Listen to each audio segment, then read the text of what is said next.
Olá, bom dia! Segunda-feira, 7 horas da manhã. Eu sou Paulo Betil e esse é mais um episódio do G7 Café. Purão com educação, na nossa sessão de podcast que toda segunda-feira de manhã a gente traz um convidado especial para falar de um tema super relevante em relação à saúde de todos. Vou lembrar que o G7 Café é uma realização, a produção do G7 Med e uma coprodução da Ana Health. Eu vou chamar a Ana para dar bom dia para vocês. Ana, bom dia, Ana. Olá, bom dia! Eu sou a Ana. E bom dia também para a pessoa que faz esse podcast ficar ainda melhor. Meu querido amigo Paulo Betil, preparado para mais um episódio do G7 Café? Eu estou preparado. Você aí está preparado para mais um episódio do G7 Café? Antes de começar o nosso episódio e de apresentar o nosso convidado de hoje, eu quero fazer um agradecimento à Da7 Pharma, que é a nossa patrocinadora.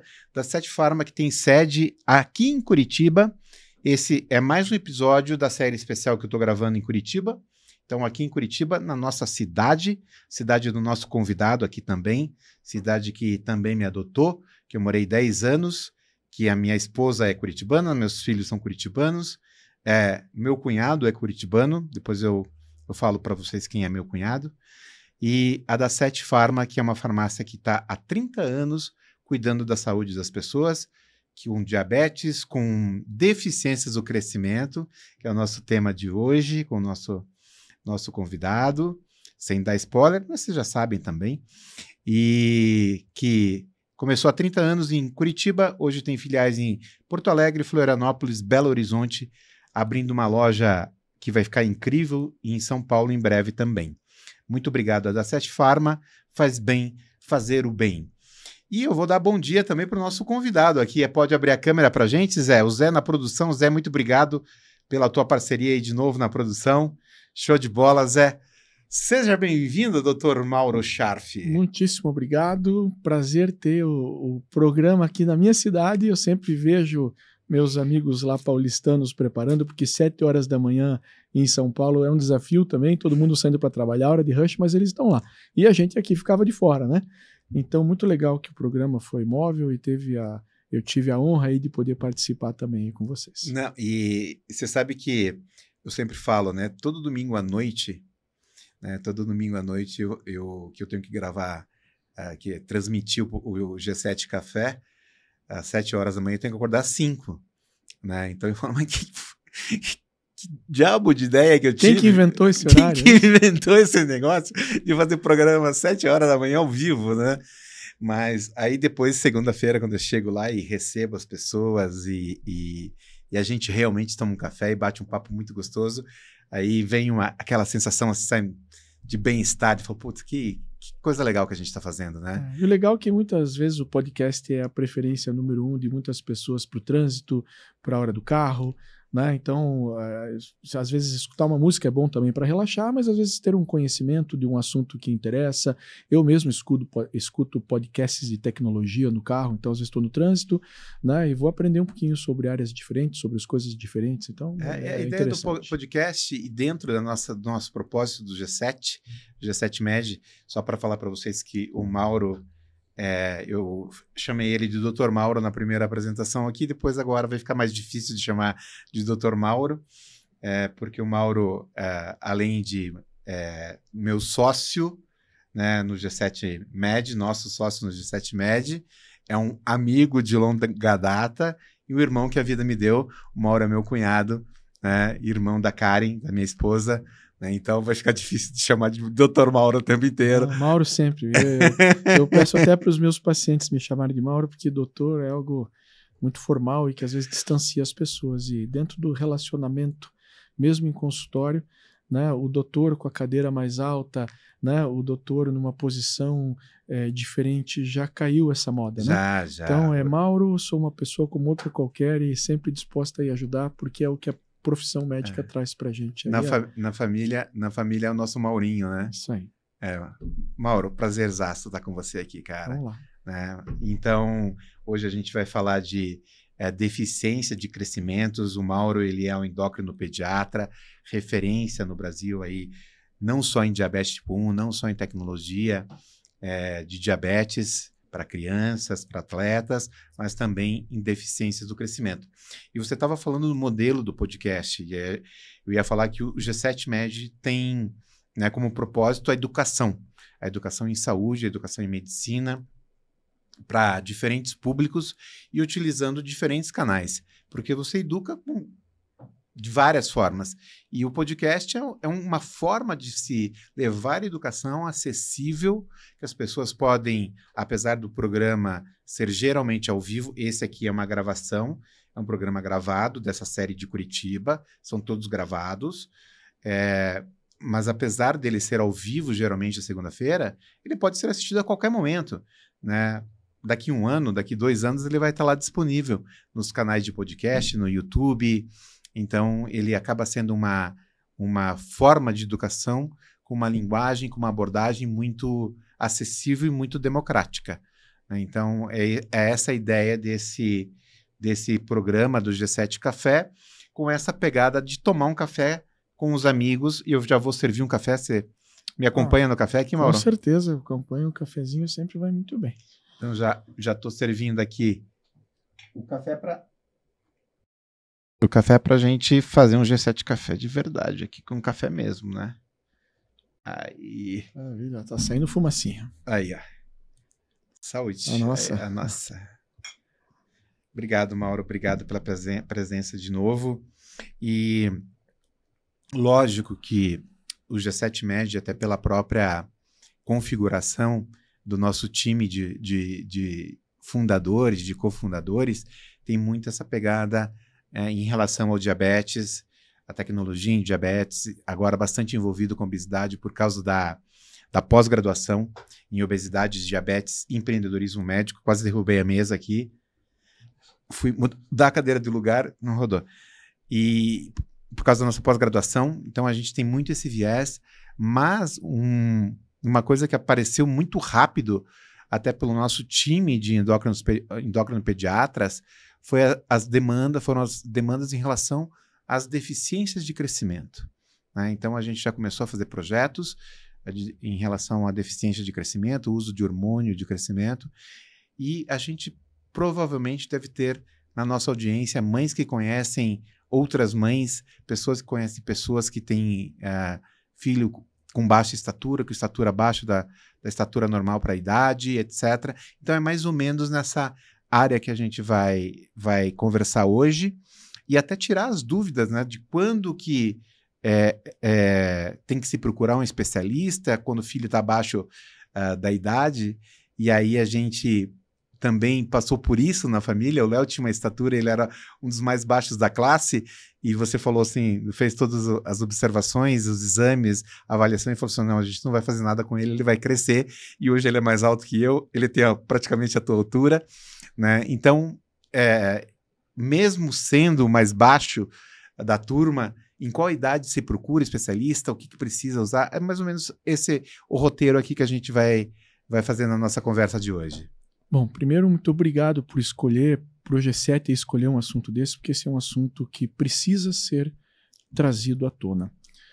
Nós estamos numa era do mundo onde não se aceitam frustrações, onde famílias às vezes têm uma superproteção com os filhos e que muitas vezes o assunto estatura está sendo hipervalorizado. Bom para mim, que sou médico e trabalho com isso, certo? Mas sempre com a consciência ética de tratar quem precisa, de não tratar quem não precisa. E você acabou de dar um exemplo do meu sobrinho, então, né, que era pequeno, menor da turma, e que foi a uma avaliação médica e que saiu com a recomendação de não fazer o tratamento, porque tinha todo um potencial analisado que se esperava um crescimento espontâneo e natural. Isso é uma máxima para muitas crianças. Porém, a avaliação é fundamental e essa preocupação, muitas vezes hoje excessiva dos pais, se você encontra do outro lado um médico correto, ético, ela é muito boa, porque nos permite também encontrar pessoas que estão pequenas e que sem um tratamento ou que sem uma abordagem não iriam crescer. Então, a primeira coisa que é importante é saber que dentro de uma avaliação médica, você tem que primeiro confirmar se há uma baixa estatura. Parece loucura falar isso, mas muitos dos encaminhamentos ou das procuras diretas dos pais são de crianças normais, com estaturas normais, onde os pais desejam que elas fiquem mais altas. Tá? Então, eticamente falando, nós não podemos cometer a eugenia. Tá? Então, assim, não quer de 1,80 m, de olhos azuis ou de cabelos de tal cor, né? Isso não é algo que está na escolha de um pai ou de uma mãe ou de um médico. Tá? Então, uma criança saudável, que cresce dentro de uma linha gráfica saudável, que tem uma velocidade de crescimento normal, que tem uma idade óssea normal, que entra em puberdade na idade correta e que tem uma previsão estatural dentro do seu canal-alvo genético, guardem esta frase, canal-alvo genético, porque eu vou explicar melhor aqui o que é o canal-alvo genético, e você que está me ouvindo agora pode pegar o lápis, o papel, né, e fazer a conta do canal-alvo genético dos seus filhos. Tá? Então, vamos lá. Canal-alvo genético para meninos e para meninas são diferentes. Só posso fazer uma interrupção? Sempre. Né, você está falando dessa questão já entrando na questão médica, mas eu conversei nessa série de episódios que a gente gravou aqui, que a gente está gravando ainda em Curitiba, com o Dr. Sancler Baus, psiquiatra, e a gente entrou na questão das redes sociais, óbvio, e eu conversei com uma psicóloga também do IPD, a Michele Maba, e a gente tocou nesse assunto da questão do todo mundo ter que parecer em relação às mídias sociais, parecer feliz, parecer sempre bem, parecer o mais alto, parecer o mais forte, as comparações das vidas felizes digitais em relação à vida real. E eu acho que essa questão da rede social, das famílias, de todo mundo se expor muito hoje, aumenta essa pressão e essa cobrança para os pais em relação tô filmando, tô fotografando o jogo de futebol do meu filho, e meu filho é o mais baixo do time, né? Você acha que isso coloca ainda mais a pressão? Ou você que já tem uma carreira longa de endócrino pediatra, isso não mudou? Ou a mídia social impactou nessa percepção ou nessa hipervalorização do filho perfeito, que nem você falou, né? Do olhos azuis, 1,90 m, o capitão do time da escola, né?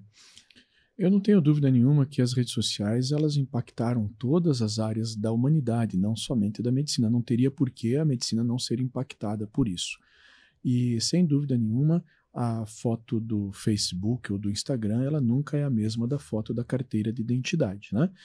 Falar isso aqui, todo mundo já vai lembrar daquela foto que nós geralmente odiamos, né? Tem que ter não maquiagem, sem óculos, o cabelo para trás, né? Ou seja, a vida real como ela é versus a vida da rede social. E eu acho que a rede social impacta não só nessa busca da perfeição ou da imagem da perfeição, não precisa ser perfeito, precisa parecer perfeito muitas vezes, né? Esse paradoxo, né? Exato. Que vale mais. Muitas vezes eu me divirto até, eu sou uma pessoa observadora, então às vezes você está nas cataratas de Iguaçu, aquela maravilha, né, por trás, aquela queda d'água maravilhosa que a gente tem aqui no estado do Paraná, e as 16 fotos que a pessoa tira são selfies que só enquadram o próprio rosto, não se sabe nem onde a pessoa está, né? Então também existe essa questão, né, do narcisismo hoje, né, das redes sociais, do quanto eu tenho que me promover, e tem gente que faz isso muito bem e usa o lado bom disso. Claro, eu não claro. vejo só o lado ruim, eu vejo o lado bom, mas na área do crescimento muitas vezes há uma certa pressão social e infelizmente uma divulgação de informação que às vezes não é a melhor, não é a mais correta.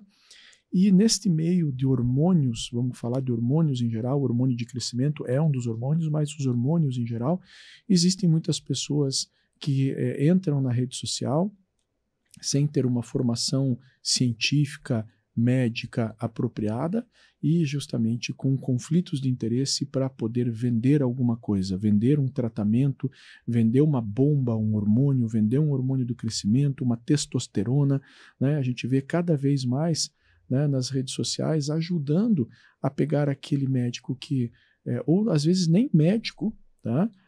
Mas muitas vezes o médico que não... ele só acabou o seu curso, ele não fez uma pós-graduação, ele não fez uma residência médica, ele não prestou uma prova de título, ele não é um especialista e ele vira uma sumidade no Instagram.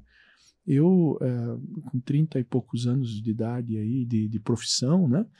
De idade de profissão, não de idade pessoal, sei lá se eu tenho 3 mil e poucos seguidores, e eu vejo, às vezes, médicos que se especializam nisso com 50 mil, 100 mil seguidores. 500 mil, 1 milhão de seguidores, né? E, eventualmente, se tornam influenciadores e, muitas vezes, não trazem a melhor palavra para a pessoa, a melhor orientação que tenha base científica, que tenha evidência e que realmente vá ajudar, mas sim, muitas vezes, com o risco da pessoa que está ouvindo e acreditando como se o número de seguidores fosse sinônimo exíguo de credibilidade, né? Chancela de credibilidade, chancela, né? de credibilidade, trazendo informações que às vezes trazem conflitos de interesse para se vender alguma coisa. Então, o G7, que tem muito apelo no diabetes, por exemplo, a gente sabe dos doutores que curam o diabetes, que mandam pacientes, por exemplo, parar as medicações, né, para comprar um livro que ele vende, ou comprar um chá que ele faz, ou um método, ou tomar um sorinho no consultório da pessoa. E, obviamente, né, eu já senti muita pena, às vezes, do leigo que cai nessa. Hoje em dia a informação está tão difundida, né, que eu sinto um pouco menos de pena. A informação está disponível para todo mundo. Antigamente só o médico detinha a informação. Exato. Hoje qualquer pessoa pode ter acesso a uma boa informação se ela souber onde buscar, né? Mas muitas vezes as pessoas são vítimas, então, da desinformação, do médico que, apesar de ter muitos seguidores, aí vai usar a hormonioterapia de uma forma não cientificamente aprovada e que pode expor e acaba expondo a riscos muitas pessoas, né? Então a rede social é o bem e o mal convivendo junto, como nós somos o bem e o mal, também não precisa só ir para a rede social, é do ser humano isso, né? O charlatanismo, que é o resumo do que eu falei, dessas pessoas sem formação e proficiência que vão aí para as redes sociais para tentar vender coisas que os pacientes não precisam e que não vão fazer bem para a saúde desses pacientes. Então o charlatanismo ele não é só da rede social, ele é muito mais antigo, e se você for estudar a história, você vai ver que o charlatanismo ele nasceu há muitos anos atrás, aquele que trazia um carrinho com essências, com vidrinhos para vender nas cidades do interior, né, como se fosse um curandeiro. Então isso é da humanidade. Cabe a nós trazer só esclarecimento sobre os assuntos, que é o que eu espero fazer hoje aqui para quem está nos ouvindo, e desvendar aí um pouco mais sobre o crescimento. Não, muito, muito, muito legal. E como você falou, né, o charlatanismo, ele existe desde sempre. O que a internet, as mídias sociais, elas fizeram com a gente? Elas exponencializaram isso. Elas fazem isso chegar em qualquer lugar. Então, o cara, para vender a poção mágica dele, ele precisava de andar em cidade em cidade. Hoje você tem o mundo inteiro a teu acesso, né?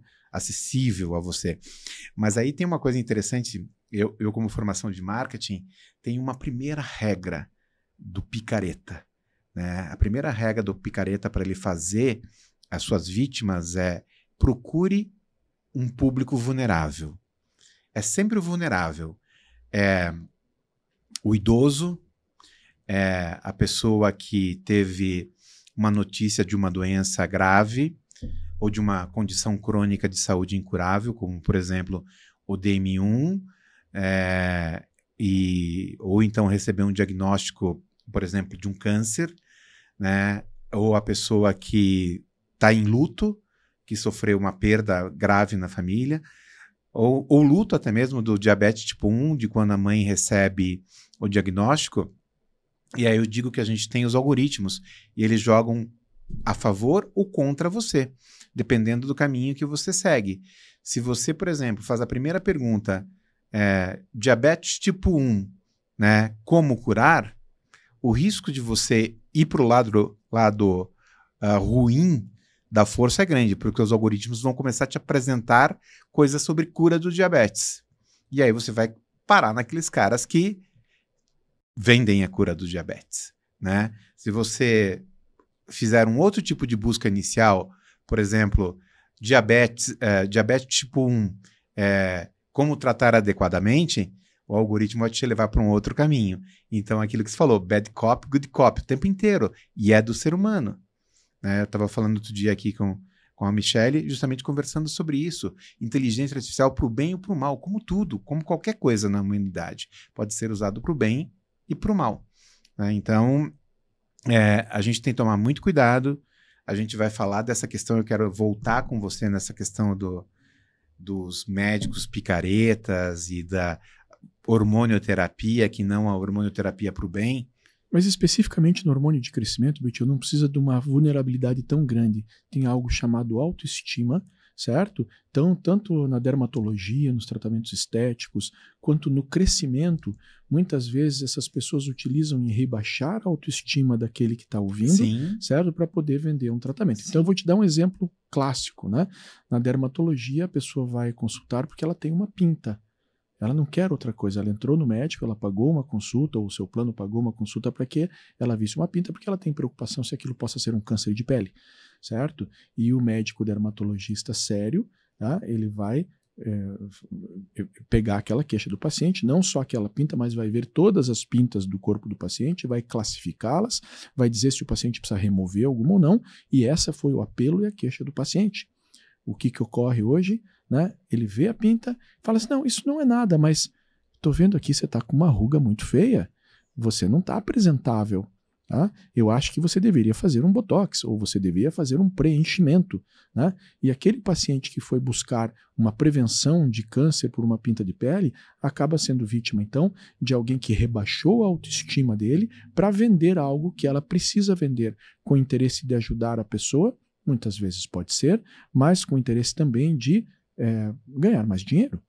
Tá? No crescimento, que é o assunto de hoje, né, o tema de hoje, também isso muitas vezes é assim, poxa, mas o seu filho realmente ele é muito menor do que os outros, hein? É melhor fazer alguma coisa.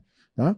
E às vezes essa coisa é preciso, é necessário, porque a baixa estatura pode esconder uma doença, pode esconder uma deficiência hormonal, pode esconder uma outra patologia, mas muitas vezes pode simplesmente ter uma criança com atraso puberal de crescimento, o RCCP que a gente chama, né, que vai crescer espontaneamente e que não precisa de uma droga que vai tomar por um preço caro, por muitos anos, injetável, a gente vai entrar nesse assunto provavelmente, mas que essa criança poderia passar esta vida sem. Então você usa da autoestima que você rebaixa ou já rebaixada dessa pessoa, para que você tire uma vantagem vendendo um produto caro e trazendo um benefício que é maior para quem vende do que para quem recebe. Exato. E aí entra no que eu defino como charlatanismo ou como picaretagem, né?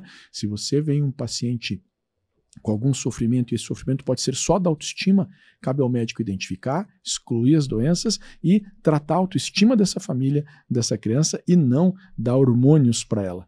Mas tem o fast way, só que desse jeito correto você não ganha dinheiro como médico. Mas você ganha uma satisfação brutal no final do dia de dormir em paz e saber que você está cumprindo com o seu juramento de trazer o bem a uma pessoa, a uma família. Não, isso é verdade, e porque o que a gente vê muito hoje é o amarrar o paciente através das metodologias e de se vender pacotes de cuidado, né? E aí a gente entra num caminho, se quiser mais café tem aqui, tá? Tá tranquilo ainda, tá quentinho ainda. A gente... Caneca boa. Essa caneca de cerâmica boa aqui, ó. Eu tô com a caneca do André Viana, que eu esqueci a minha em São Paulo. É do André? É. E aí, né, se vende toda essas mágicas, né, das especialidades médicas que não existem, né? Como falar aqui claramente, medicina integrativa, né? Vai lá no CFE, no CFM, para ver se existe lá especialista em medicina integrativa. Não existe, né? Então, são coisas que realmente, pô, bacana, estou indo no médico integrativo. E olha que eu já ouvi isso de pessoas muito, muito inteligentes, muito esclarecidas, muito cultas, né, com formações incríveis, culturais e educacionais. Arrumei um médico que faz medicina integrativa para cuidar de mim. Eu, em vez de criticar as pessoas que fazem isso, eu prefiro fazer uma reflexão e pensar o porquê que se deu espaço para aparecer isso. E eu prefiro pensar na nossa culpa como médicos, né, que em vez de saber que o corpo humano é uma coisa só e que a doença tem, além da parte física, uma parte emocional junto, né, e entender que uma consulta médica decente deve ter tempo para o paciente falar, para ele botar as preocupações para fora. O médico tem que fazer uma anamnese completa, ou seja, tirar uma história, depois fazer um excelente exame físico, certo? E realmente, na nossa consulta de especialista, de qualquer médico generalista ou especialista, você tem que integrar todos os sistemas desse paciente, porque o corpo humano não é uma catarata, é uma pessoa que está enxergando mal, que pode ser outra doença. Uma baixa estatura não é uma deficiência de GH, ela pode ser uma série de outras situações alteradas. Então, nós temos que integrar o raciocínio médico para poder oferecer uma terapia adequada para essas pessoas. Então, na ausência, nesse limbo deixado por nós mesmos médicos de fazermos consultas, e eu não vou entrar no mérito, às vezes pressionados por um SUS, ou um plano de saúde, né, ou pela vontade só de ganhar mais dinheiro, e a consulta de 1 hora foi para 50 minutos, para 40, para 30, para 20. Hoje a gente sabe, né, de alguns planos de saúde onde o médico atende ou no SUS de 8 em 8 minutos, de 10 em 10 minutos. Obviamente que isso aí abre espaço para um médico que, através do marketing, né, de colocar uma palavra onde deveria ser uma obrigação de entregar a medicina, certo? Ele fornece mais tempo para o seu paciente, ele faz uma anamnese, ele faz o que todo mundo deve fazer, mas ele coloca realmente uma coisa que é legal, né? Então vamos deixar bem claro: medicina ortomolecular, medicina integrativa, medicina de soroterapia. Estilo de vida. Isso é só um marketing, e aí vai da inteligência de cada um para saber se a pessoa realmente tem o intuito ético e moral de ajudar e usa uma palavra de marketing, mas o Código de Ética Médica ainda não permite nenhum médico anunciar uma especialidade que não exista. Né? Então, se você é endocrinologista, você tem o RQE, o Registro de Qualificação de Especialista. Isso significa que você fez uma faculdade de medicina, depois fez uma residência médica, uma pós-graduação, um R3, um R1, um R2, um R3, um R4, um R5 às vezes. E aí você prestou uma prova de título, essa prova te conferiu, então, um registro de especialidade que você pode, então, a partir daí se intitular. Ou, eventualmente, você pode simplesmente se formar, não passar por todo esse calvário que é difícil, demora, mas nos dá experiência, mão e aprendizado, e se intitular uma especialidade que não existe, correndo o risco de você sofrer aí as penalidades de um conselho. Eu acho que tem uma informação de utilidade pública que a gente precisa passar aqui. O que preconiza o Código de Ética de Propaganda de Comunicação de Médico? Que o médico sempre informe a sua especialidade. O seu CRM é o primeiro lugar. Precisa ter o CRM registrado em algum estado. A segunda informação obrigatória de qualquer perfil de rede social de médico, que não seja um perfil pessoal, onde ele só fale da vida dele, mas que ele promova a profissão dele com educação ou de qualquer outra forma, precisa que o RQE, guardem essa sigla, RQE, Registro de Qualificação de Especialidade, tá? Precisa estar no perfil do médico. Então, se ele fala, por exemplo, que nem eu vou usar o Mauro aqui como exemplo. O Mauro é endocrinologista pediátrico. Então, ele tem 2 RQEs. Ele tem um RQE de pediatra, que foi a primeira residência médica que você fez, de pediatria, 3 anos. E a segunda residência médica, a segunda especialidade sua, é endocrinologia. Então, você tem um RQE, presta atenção, um RQE de pediatra, que confirma que ele pode exercer especialidade de pediatria, e um segundo RQE de endocrinologia, que afirma e autoriza ele a exercer a especialidade de endocrinologista. Então, isso é básico. Então, para todo paciente, isso aqui é uma nota de utilidade pública. Sempre olhem no perfil do médico. Qual é o CRM, qual é o RQE, né, qual a especialidade que ele diz que é, e se ele tem o RQE. Muitas vezes não impede, né, apesar da lei dizer isso, que um médico com RQE não o anuncie por desconhecimento, né, por uma falha assim. Então, Verdade. o Conselho Federal de Medicina, na página do Conselho Federal de Medicina, nas páginas dos Conselhos Regionais de Medicina do CRM, existe uma aba onde está lá, busca médico. Exatamente. Nessa busca médico, você coloca o nome do médico ou o CRM dele, se você tiver o CRM dele, e você vai poder acessar a página pessoal dele no CRM, onde lá obrigatoriamente, se ele tem uma especialização, se ele confirmou junto ao conselho que ele prestou os quesitos para poder receber esse registro de qualificação de especialista, vai estar lá. Tá? Se um médico se intitular endocrinologista e lá no Conselho Federal de Medicina está lá sem especialidade registrada, cuidado, esses são os sinais de eventualmente você está se expondo a uma pessoa que se anuncia algo que ela não é, certo? Então, um ginecologista, um oncologista, todos eles passaram por essa área de treinamento, certificaram o seu título junto a um conselho, e isso vai estar na página lá. Mesmo que eventualmente o seu médico, porque tem médicos que não estão nem na rede social, não vão expor, Claro, ou estão lá até, mas não sabem. Essa cobrança, infelizmente, ela não é ativamente feita, mas na página do CRM sempre você encontra essa informação. E um outro canal também são as sociedades médicas, né? Ele se diz ginecologista, entrando na página da Sociedade Brasileira de Ginecologia e Obstetrícia, provavelmente ele vai estar lá apontado como sócio. A orientação sempre é o site do Conselho Federal, porque nem todas as especialidades têm esses sistemas de busca, né? Então, eventualmente, você corre o risco de eles não estarem atualizados, mas o fato é, no Conselho Regional de Medicina, no Conselho Federal de Medicina, uma especialidade foi registrada, ela já aparece na ficha médica, que é aberta, é uma informação pública, de transparência pública, né? De utilidade pública. Então, o médico está sempre lá.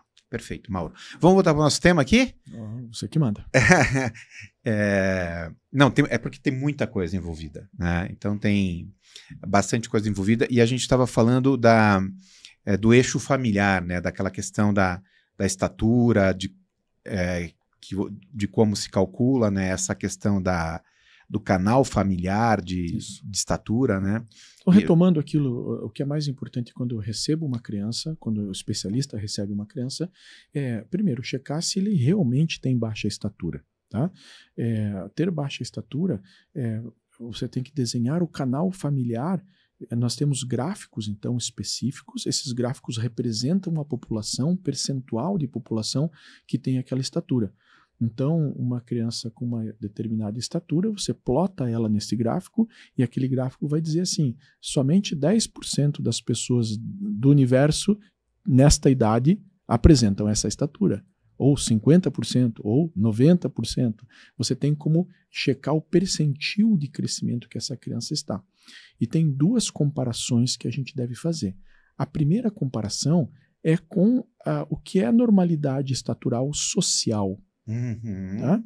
Então, uma criança, conforme a idade dela, ela vai ser plotada nesse gráfico e vai dizer se ela está dentro do que é tido como normal socialmente falando.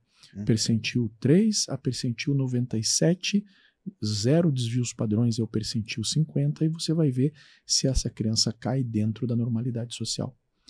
A segunda coisa que a gente faz é checar se essa criança cai dentro da normalidade genética dela. Uhum. Eu vou dar um exemplo para ficar claro para todo mundo aqui. Vamos pegar uma criança que, por exemplo, tenha um pai de 1,80 m, uma mãe de 1,70 m, mas ela esteja num canal que seja muito mais baixo, que vai mostrar que ela vai ser um adulto de 1,68 m. Tá? Um adulto de 1,68 m é uma estatura social normal. Está abaixo da média? Sim, mas é uma estatura social normal. Uhum. Tá? Porém, para uma mãe de 1,70 m e um pai de 1,80 m, essa criança vai estar demonstrando que ela tem um potencial risco de ter uma baixa estatura em relação aos seus pais. Então ela tem uma estatura social normal, porém com uma estatura genética abaixo do seu potencial.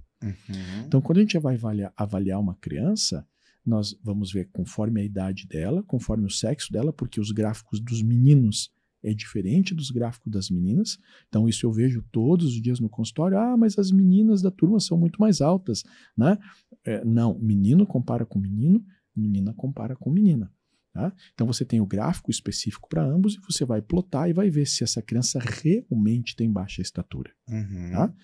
Ao momento que você determine que essa criança tem realmente baixa estatura, está fora do canal genético dos pais, e aí, se você me permitir, eu vou completar aquele começo lá que eu falei, pegue o seu lápis e papel e veja se os seus filhos estão no seu canal genético. Para fazer o cálculo, Então vamos falar primeiro de meninos. Tá. Quando eu vou fazer o canal genético de um menino, eu vou pegar a estatura da mãe mais 13 centímetros e vou pegar a estatura do pai real. A estatura da mãe mais 13 e a estatura do pai, dentro desse gráfico, eu vou plotar lá no finalzinho do gráfico. Vou fazer as contas. Quando você vai falando aí. Então, a estatura da mãe mais 13 centímetros. Então, vamos pegar esse exemplo que eu dei da mãe de 1,70 m. Mais 13 e mais a estatura do pai, 180. 1,80 m, 180. Tá, deu 363. Divide por 2, é a média dos dois. Divide por 2, dá 1,81 m e meio. Esta é a estatura alvo desta criança.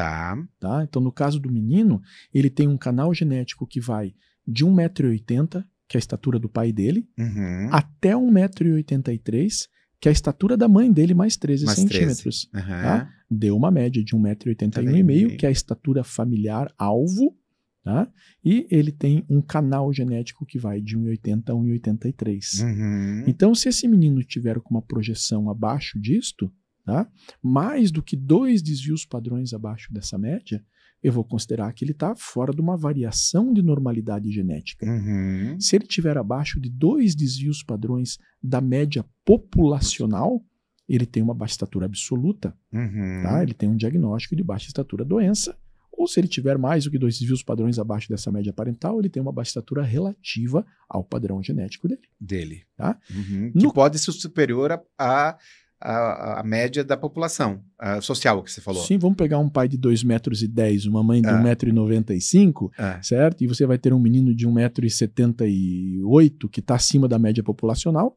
Ele não tem uma baixa estatura social, tá? Mas ele, em relação ao padrão genético familiar, ele pode sim ter algum problema que esteja causando uma interrupção desse crescimento. Então, a gente sempre, como médico, tem que primeiro classificar se essa pessoa tem uma baixa estatura verdadeira, uma baixa estatura absoluta. São homens e mulheres que vão ficar abaixo dos 2 desvios padrões da média populacional, certo? Ou se ele tem uma baixa estatura relativa a um potencial genético familiar. Então, nós aprendemos do menino, que é a mãe mais 13 e o pai.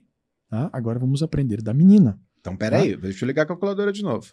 Então, se esta menina, né, se esse casal, né, de uma mãe de 1,70 m e um pai de 1,80 m trazem uma menina para a consulta, nós vamos pegar um gráfico específico das meninas e vamos plotar, né, essa estatura. E daí a mãe, neste caso, dá a sua própria estatura. Então, a mãe vai desenhar um canal genético de 1,70 m, mas o pai perde 13 centímetros para plotar no gráfico feminino. Então, o pai de 1,80 m vai plotar 1,67 m. 1,67 m. Então, no caso da menina, tá? Ela vai ter uma estatura, um canal genético que vai de 1,67 m a 1,70 m. E, obviamente, não precisa da calculadora. Eu sei, você já fez, né? Vai ser de 1,68 m para essa menina. Exato. Tá? Por exemplo, o terceiro desvio padrão, conforme a população, o gráfico, ele vai estar lá em 1,52 m, 1,53 m. Qualquer menina que esteja abaixo desse terceiro desvio padrão para a sua população, isso pode variar de população para população, você vai ter uma baixa estatura absoluta. Alguém com diagnóstico de baixa estatura. Tá? Que pode esconder uma patologia. Agora, nesse caso de uma menina que tem um alvo em 1,68 m, um canal genético entre 1,67 e 1,70, tá? Ela está lá com 1,58 m, 1,57 m, ela tem uma estatura social ainda normal, porém ela tem uma baixa estatura relativa ao padrão dos pais. Não é obrigatório que você trate isso, mas é obrigatório que você investigue para que você descarte que esta criança que ainda tem uma baixa estatura, ainda tem uma estatura socialmente aceita, né, ela não tenha algum problema que esteja tirando ela fora desse potencial familiar genético.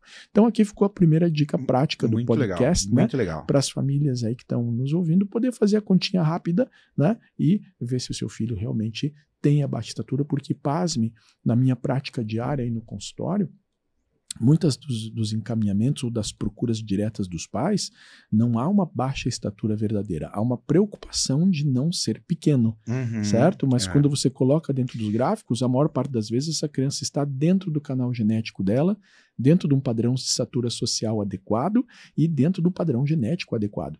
E esta criança, né, é uma ilusão as pessoas acharem que dar hormônio de crescimento para essas crianças vai lhes trazer benefício. Você não pode transformar alguém em algo que a genética limitará. Exatamente. Então, dar hormônio de crescimento para uma criança que não tenha deficiência, não tenha uma doença genética de estatura e que esteja dentro do seu canal genético, eu vou dizer assim, tipifica quase um crime, certo? Eu iria falar isso, mas eu fiquei meio assim, né? É quase que criminoso isso, essa né? criança não deve, né, receber tratamentos, né? Existem situações muito especiais, e daí o especialista vai fazer, porque pode sim ter crianças que estejam próximas ao seu canal genético, mas que tenham patologias que avançam a idade óssea, hiperplasia congênita de suprarrenal, puberdade precoce, né? Outras patologias que eventualmente a criança tem um deslocamento do seu crescimento para um momento mais precoce, tá? E aquela estatura que parece normal, ou às vezes até acima do canal genético, ela vai encontrar ali na frente uma parada prematura do crescimento com detrimento da estatura final.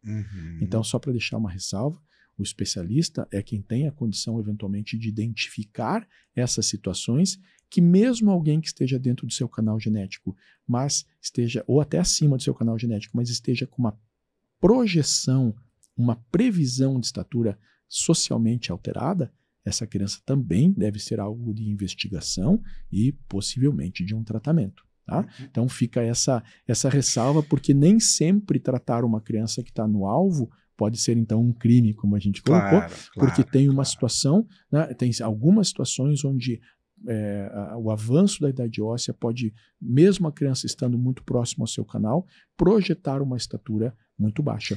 Eu vou dar exemplo, por exemplo, as meninas com puberdade precoce, tá? São meninas que com 6 aninhos de idade começam a desenvolver mamas, desenvolver pilificação, que vão menstruar muito cedo e que vão ser expostas a quantidades muito elevadas de estrogênio no momento que os ossinhos delas, as cartilagens de crescimento, não estavam preparadas para receber. Isso gera um avanço da velocidade de crescimento, um avanço da idade óssea, mas muitas vezes com um fechamento prematuro do crescimento, e essas meninas muitas vezes não atingem sequer 1,50 m se não forem corretamente tratadas. Tá? É a mesma coisa para meninos, né? Mais raro em meninos, e meninos com puberdade precoce, assim, meninos que estejam com menos de 9 anos de idade, que comecem com aumento dos genitais, com aumento do volume dos testículos, com pilificação pubiana, os meninos têm que ter uma atenção muito especial, porque é mais frequente nós encontrarmos doenças mais graves em meninos com puberdade precoce. Na menina é mais comum a gente encontrar uma antecipação por um distúrbio hormonal ali que não tem uma doença como causa de base, uma doença raiz, como tumores, como hiperplasias adrenais, né? Mas sempre, tanto o menino quanto a menina devem ser investigados, e voltando para o crescimento, essas são as situações onde eventualmente você pode ter uma falsa alta estatura ou uma falsa estatura dentro de um alvo, mas que essas crianças ainda assim vão precisar de um olhar médico e muitas vezes de um tratamento. Perfeito.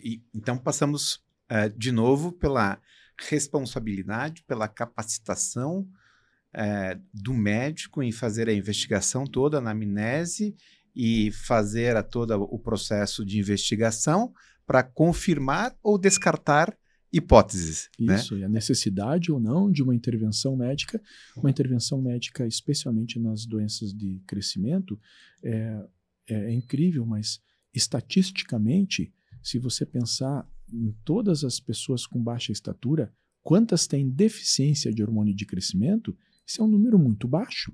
Tá? Não crescer, muitas vezes, pode ser um sinal, não de um distúrbio hormonal, mas de outra situação clínica. Então, eu vou dar um exemplo prático para as pessoas que estão nos vendo ou nos ouvindo para ficar uma coisa mais clara, tá? Mas muitas crianças que são referenciadas ou que procuram o consultório médico de um especialista, porque não estão crescendo, você descobre, por exemplo, que todos os hormônios daquela criança são normais, mas, por exemplo, ela tem uma doença que não absorve bem os alimentos, por exemplo, uma doença celíaca.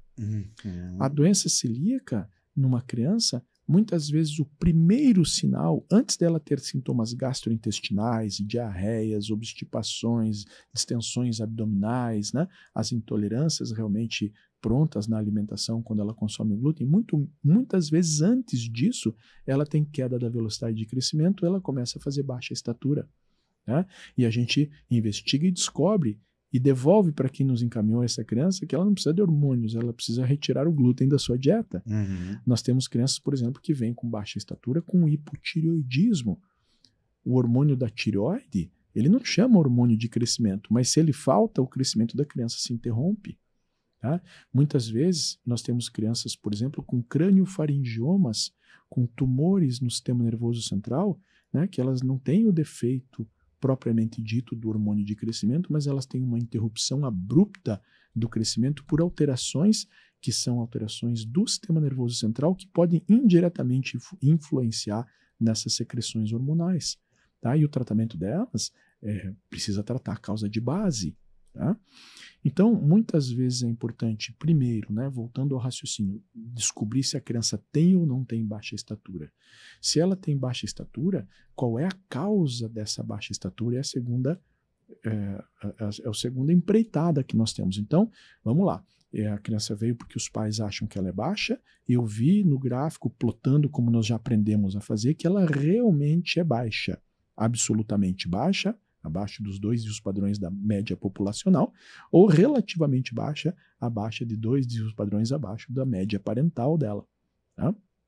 Essa criança ela vai ser investigada porque muitas vezes a doença que nós vamos encontrar podem estar relacionadas à nutrição, à absorção intestinal, a doenças imunológicas, a outras doenças que não as endocrinopatias. E também pode estar relacionadas a endocrinopatias e nem sempre esta endocrinopatia será a deficiência do hormônio de crescimento. Pode ser outra endocrinopatia, como essas que eu citei, do hipotireoidismo, né, o hipercortisolismo, crianças que engordam muito tempo, fazem o Cushing muito rapidamente, fazem estrias no corpinho, né, e o crescimento para, e você vai descobrir níveis de cortisol muito elevados, são doenças como os Cushing, que a gente chama, e que o tratamento também vai ser outro. Tá? Então, tem baixa estatura, investiga, e aí sim você, descobrindo a causa da baixa estatura dessa criança, é que você vai partir então para um tratamento.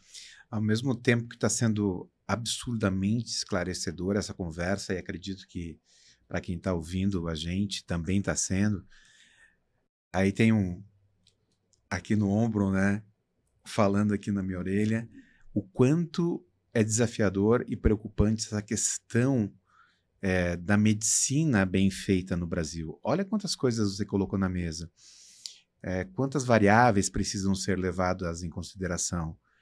E aí a gente vê que a gente tem a gente vive no Brasil um momento de crise de educação em medicina, com o número de aberturas de faculdades de medicina crescendo de uma forma descontrolada quase, o número de vaga de residência médica. A gente tem hoje 287 mil estudantes de medicina para 47 mil vagas de residência médica. Então, 240 mil novos médicos não terão especialidade médica. E aí a gente vê o quanto é complexo tudo isso que você está falando, o quanto demanda de conhecimento científico, de experiência, de um procedimento médico altamente profissional e embasado cientificamente para comprovar ou descartar aquela possibilidade. E a gente vê quantas pessoas no Brasil que estão descobertas em relação a uma boa medicina quando a gente fala em não ter acesso a especialistas ou não ter acesso a profissionais médicos bem formados, especialistas? Quantos endócrinos pediatras a gente tem no Brasil, Mauro? Olha, eu não tenho esse número exato, mas é uma especialidade que cresce bastante. O pediatra geral, ele está se tornando uma raridade, né? E dentro das especialidades pediátricas, a endocrinologia pediátrica é uma das que mais tem especialistas aí na área. Os congressos brasileiros aí de especialidade de endocrinologia pediátrica, o CobraPen, o EBEP, né? Eles passam de 1.000 pessoas interessadas na área frequentando esses congressos. Então, esse número certamente passa de 1.000 especialistas.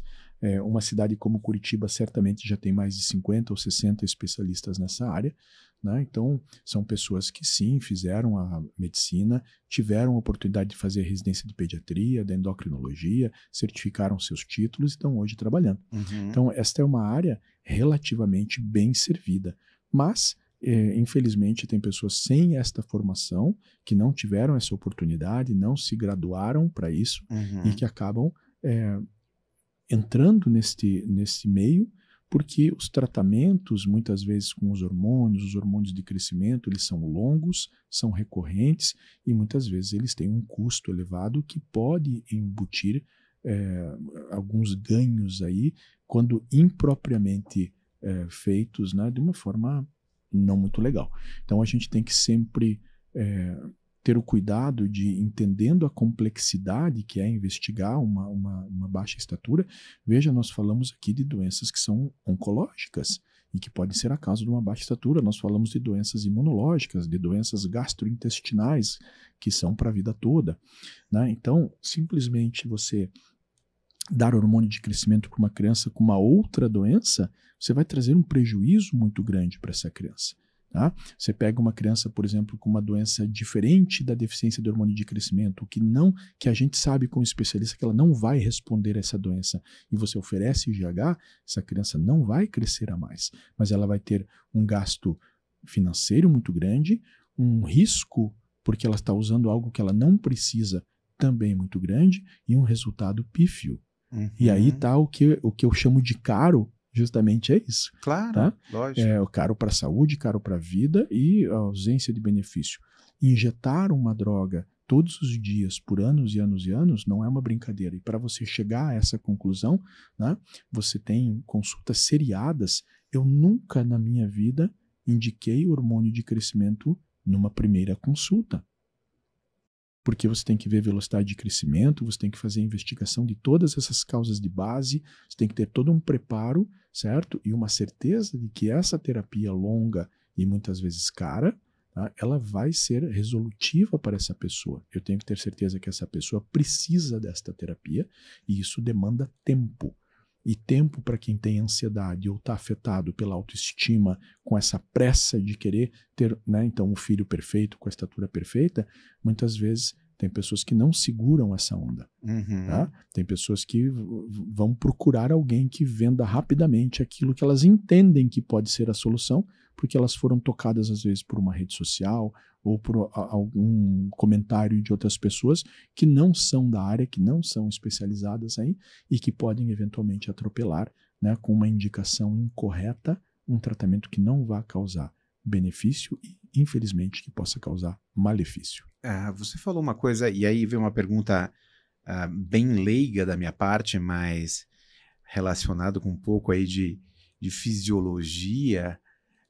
Você falou assim, pode ser um tumor, né? Pode ser então pode ser uma outra doença que, se mal investigada, né, se não até diagnosticada, a entrada do hormônio de crescimento, por exemplo, num tumor, o hormônio de crescimento, e aí você pode dar exemplos específicos, num tumor, o hormônio de crescimento, aqui eu estou tentando fazer uma relação leiga mesmo, tá, Mauro? Hormônio de crescimento, ele pode fazer tumores crescerem mais rápido, ele pode fazer com que uma doença que possa ser a doença de base, por exemplo, não sei se um tumor hipofisário, alguma coisa assim, ele evolua mais rápido, ou estou falando muita bobagem aqui? Me ajuda com isso. Eu estou chegando agora do ESP, que foi em Copenhague, né, na Dinamarca. 4 dias atrás eu estava lá, 3 dias atrás. E uma dos workshops que a gente teve lá, dos estudos que foram apresentados, justamente dizia respeito a avaliar a segurança do GH em pessoas com câncer, em sobreviventes de câncer. Tá? Então, existem mitos e existem verdades. Primeiro, nenhuma criança com uma doença oncológica que está afetando o seu crescimento deve receber GH. Isso é uma verdade. Porque ela tem uma doença oncológica de base que precisa ser tratada. Tá? E a estatura que ela não tem está decorrente, muitas vezes, da doença. E o problema é que, muitas vezes, o tratamento da doença oncológica... Então, vamos lá, vamos pegar a boa prática médica. Vamos comentar sobre a boa prática médica. Uma criança desenvolveu um câncer. Esse câncer está no sistema nervoso central. Uma leucemia, por exemplo, para a gente exemplificar. Tá? Obviamente, uma criança desenvolveu leucemia e está pequena por causa da leucemia, eu não vou dar hormônio de crescimento para ela, não posso fazer isso. Tá? Eu tenho que tratar a leucemia. Claro. Mas durante o tratamento da leucemia, muitas vezes a criança vai receber quimioterápicos e muitas vezes vai receber radioterápicos. Os quimioterápicos, eles podem causar danos às células hipofisárias, às células gonadais e determinar que essa criança, por conta da terapia, passe a ser deficiente em hormônio de crescimento e o seu crescimento, que poderia estar ou não, porque às vezes não prejudica, mas que poderia estar ou não prejudicado já pela doença de base, vai ser prejudicado dali pela frente pelo tratamento. Tá? E aí é aquela coisa, o médico oncologista, o hematologista pediátrico, o oncologista pediátrico, ele está lutando para salvar a vida desta criança. O crescimento, a fertilidade, as duas coisas principais que podem ser afetadas, eles são secundários à luta pela vida. Claro, claro. Então, muitas vezes essas crianças também recebem irradiação do sistema nervoso central para tratar, e ao irradiar o sistema nervoso central, eu posso danificar as células que têm que produzir os hormônios e causar deficiências hormonais do crescimento, do hormônio de crescimento, ou de outros hormônios também, de múltiplas deficiências. Então, esse workshop que eu falei lá do ESP, ele tratou justamente aquela criança que, já ficou claro, né? Ela teve um câncer, ela foi tratada do seu câncer, mas ela herdou a baixa estatura, e essa criança está curada e agora ela quer tratar a sua estatura. Então, o que foi colocado lá é que isso teve uma metodologia bem desenvolvida, foi um workshop e um consenso, inclusive que uma médica curitibana aqui, muito amiga minha, que é a doutora Margarete Bogusevski, esteve envolvida nesse consenso, é uma das publicadoras, né, mostrando aí que o GH ele tem um risco teórico. Tá? Por que se preocupa com isso? Né? Ao aumentar o IGF-1 é uma substância, é o filho do hormônio de crescimento, vamos colocar assim, que quando eu uso o GH eu aumento o IGF-1, e o IGF-1 ele tem potencial aí proliferativo de células, de crescimento celular, angiogênico, antiapoptótico, e in vitro, em modelos animais, ele pode causar, por exemplo, aumento de tumores pré-existentes. Mas quando a gente foi para prática clínica, in vitro é uma coisa, eu coloco um monte de IGF-1 lá sobre uma célula. Mas na prática clínica, quando eu injeto o GH em alguém, ele tem que passar por uma regulagem do corpo, que é o próprio receptor desse GH. E tem daí fatores de transcrição que de alguma forma regulam para que esse IGF-1 seja formado de uma forma mais fisiológica. Tá? Então, não teve uma relação de crianças que tiveram câncer, tá? Que já sararam do câncer, já passou aquele período, e ao usarem o GH, esse consenso mostrou que isso é possível, muitas vezes isso é necessário. Se uma criança ficou deficiente de GH, muita gente se engana achando que o hormônio de crescimento serve só para crescimento, mas não. O hormônio de crescimento é um hormônio metabólico. Ele está envolvido, por exemplo, na formação óssea correta, na formação muscular correta, na saúde cardiovascular de uma forma correta. Tá? Então, ele é um hormônio metabólico que, como o hormônio da tireoide, como o cortisol, como os esteroides sexuais da puberdade, também promovem crescimento. E o hormônio de crescimento, especialmente, promove crescimento, mas tem todas essas ações. Então, uma criança sobrevivente de câncer, tá, que ficou deficiente hormonal, ela deve ser tratada. E aí, esse consenso mostrou com vários estudos que não existe um risco desse tumor voltar porque a gente usou hormônio de crescimento. Existe um risco desse tumor voltar porque tumores voltam. São recidivantes. Mas não aumenta o risco se eu usei Perfeito. ou se eu não usei o hormônio de crescimento. E a tua primeira pergunta, não existe a chance de, ao usar um hormônio de crescimento para quem não tem câncer, de eu desenvolver câncer sim, para essa criança. A minha pergunta foi em relação às crianças com tumor que talvez, né, uma indicação inadequada e sem o diagnóstico desse tumor pudessem, o GH, aí sim, ela não está curada, ela não teve o diagnóstico ainda da doença primária, da condição primária do câncer, da neoplasia, seja qual for, e aí ela usou o GH. Aí o GH pode, de alguma forma, comprometer o tratamento do câncer, mas se colocou perfeitamente. Primeiro se trata o câncer, se salva a vida, né, e depois se pensa, né, na estatura e se pensa em outro... Qual foi a outra coisa? Não só na estatura, mas nas questões metabólicas que as deficiências hormonais ou isoladas ou múltiplas podem causar, e o quimioterápico e a radioterapia, eles podem gerar isso. Então, tem 3 pontos importantes para a gente passar desse assunto câncer aqui, que é bem importante de deixar claro. Primeiro, o GH deve ser considerado em sobreviventes tantos pediátricos quanto adultos de câncer que ficaram com deficiência hormonal e que tiveram remissão das suas doenças de base. Tá? Isso é fundamental pela questão do crescimento, mas também pelos efeitos metabólicos. A segunda é que em tumores sólidos, tá?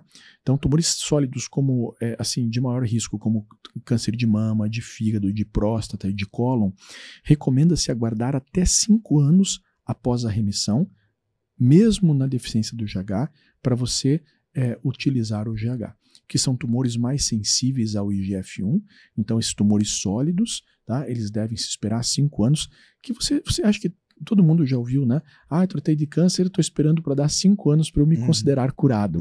Tá? Então, mais ou menos aquela métrica dos 5 anos. Né?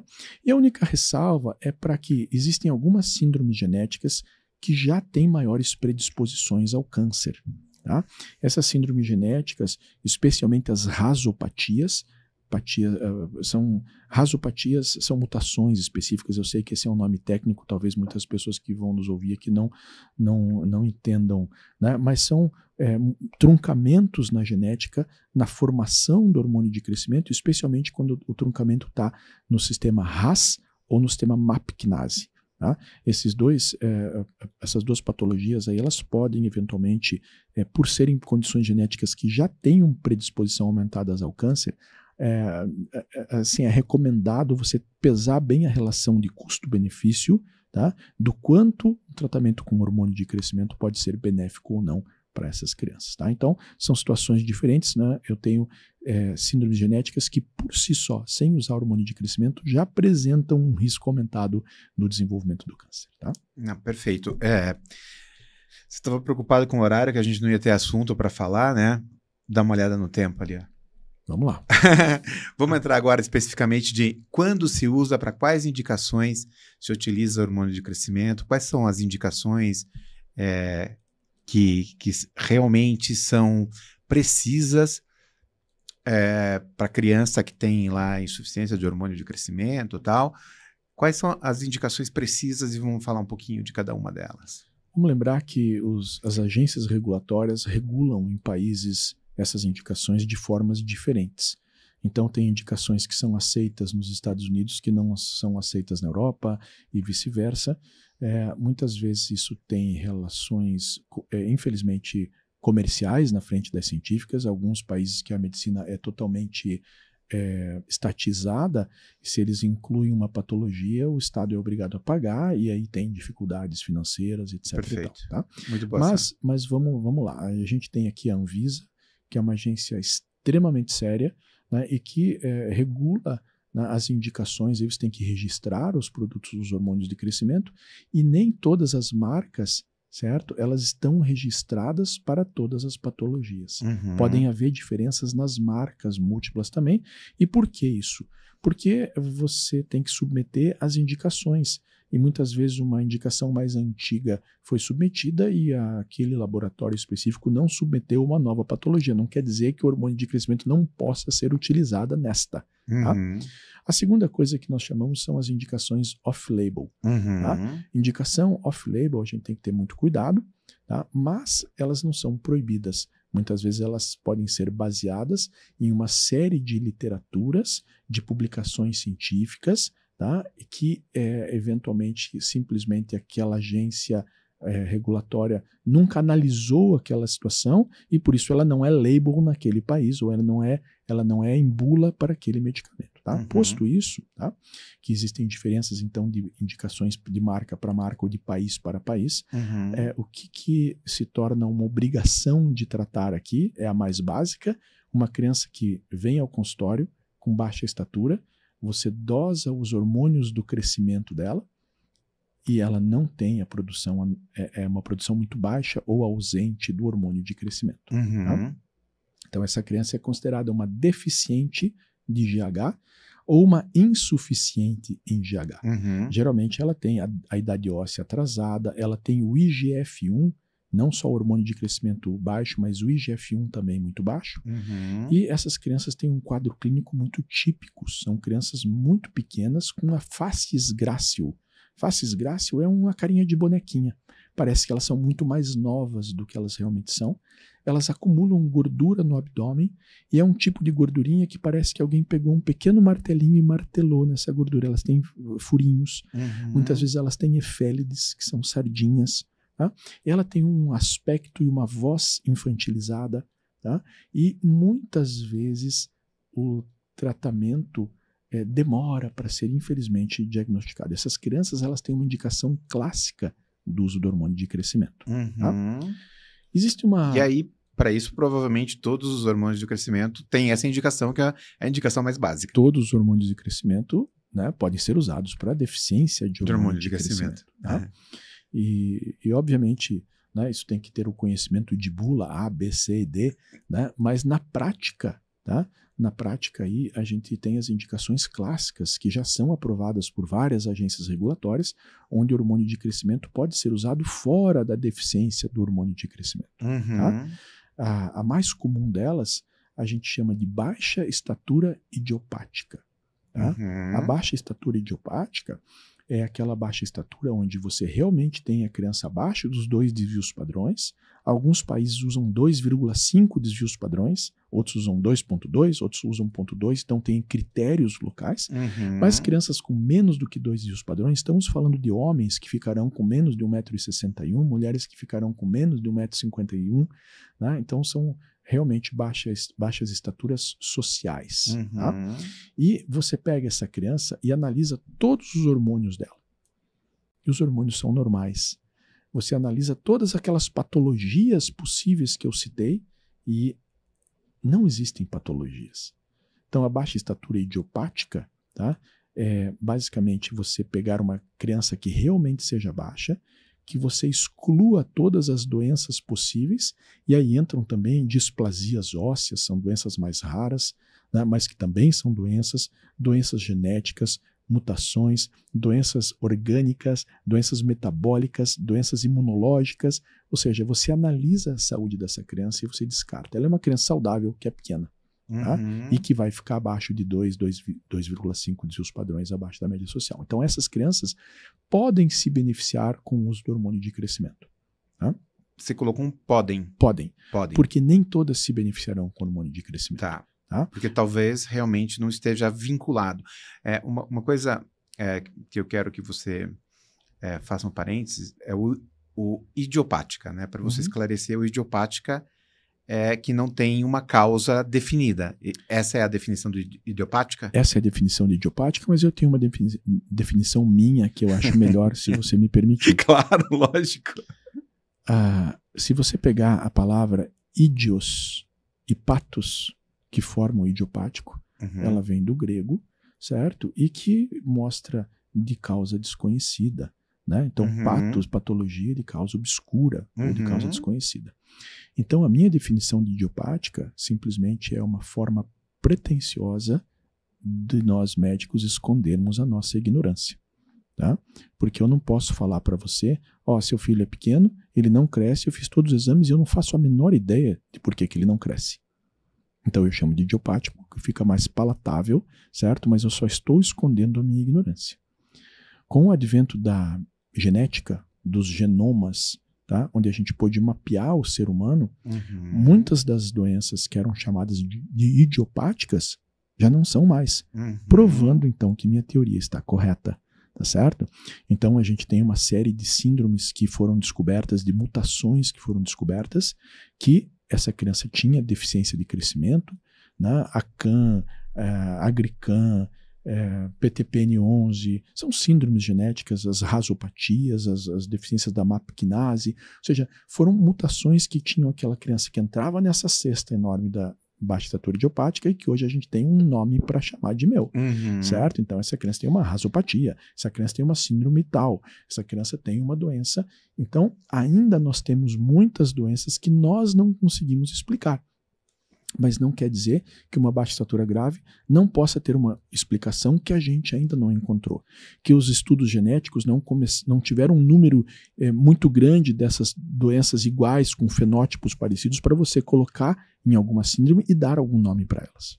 Ficou claro? Ficou claro. E aí, quando você fala o que a gente não encontrou, você não está falando especificamente do médico, você está falando da ciência. A ciência, isso. A ciência ainda não encontrou, isso. Né? Quando eu digo médico, eu não estou personalizando em mim ou em qualquer médico.